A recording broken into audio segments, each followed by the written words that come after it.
Hey guys, my name is Joanne, and I'll be talking about B.F. Skinner's About Behaviorism, Chapter 7, called Thinking. In this chapter, Skinner discusses the different processes involved with thinking. He makes a position that thinking, or higher mental processes, are behavioral processes. On page 13 he says, "In mentalistic formulations, the physical environment is moved into the mind and becomes experience. Behavior is moved into the mind as purpose, intentions, ideas, and acts of will." He then begins by mentioning the difference between covert and overt behavior. Covert behavior is not immediately observable. It involves mental, social, and physical actions, like thinking. Overt behavior is immediately observable, like walking or using facial expressions. Skinner argues that thinking is a behavior. He goes on to discuss different forms of thinking, like attention, searching, recalling, and solving problems. And then he provides arguments on how they are behavior. The first cognitive process he talks about is attention. So attention involves contingencies underlying the process of discrimination. So the process of discrimination is behavioral.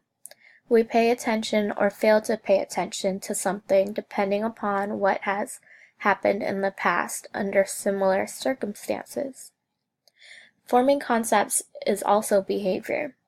Concepts allow us to talk about features of the world in a common way, or in other words, concepts allow us to talk about things in a way that people or the majority can understand. Next is search and recall. Searching is behaving in ways that had previously been reinforced. In other words, when you're searching, you are taking certain actions that are similar to actions taken when something has been found. For example, I'm searching for keys by the door because the last time I looked for keys, I found them by the door. So my searching for the keys by the door has been is occurring because when I found the keys by the door previously, it was reinforced by finding the keys by the door. Skinner mentions experiences stored in memory. Memory is a storage of copies of stimuli like faces, names, dates, locations, and more. These memories or stimuli are recalled and used in order to behave more effectively in a setting in the future. Recall techniques increase the probability of responses. So for example, mnemonics are behaviors that prompt the behavior to be recalled.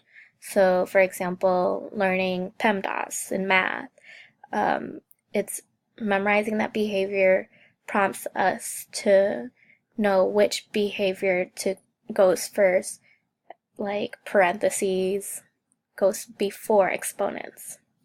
Also, when forgetting lyrics to a song, people tend to go back to the beginning of the song or a part of the song that's more familiar to them because it increases the stimulation. So in a way, it gives you a running start to recalling the lyrics of the song.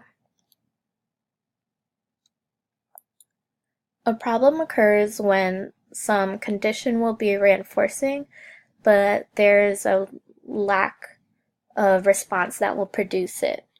And a problem is solved when a response is omitted. So solving a problem is a process of taking steps to make the response more probable. So for example, forgetting a name is the problem and recalling the name is the solution.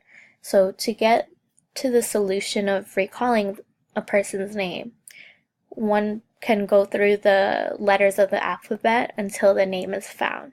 So going through the letters of the alphabet is the process of taking steps to solve the problem. Skinner also mentions choice with problem solving.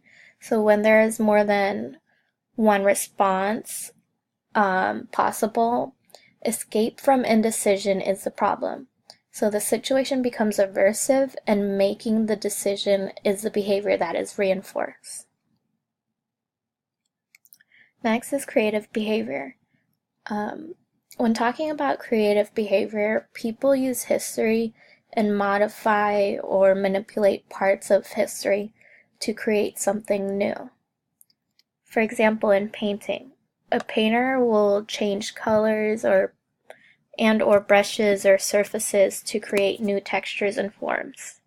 In music, a composer or producer can systematically vary older songs or music to create new rhythms, scales, or melodies.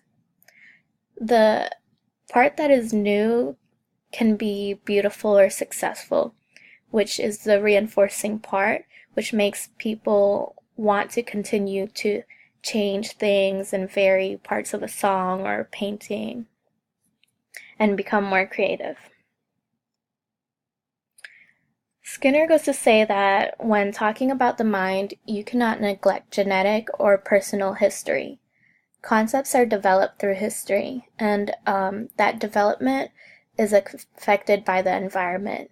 Size, shape, motion, position, number, and duration are features of the environment, and all of those features of the environment are put in our thought process, and they develop the concepts that we think.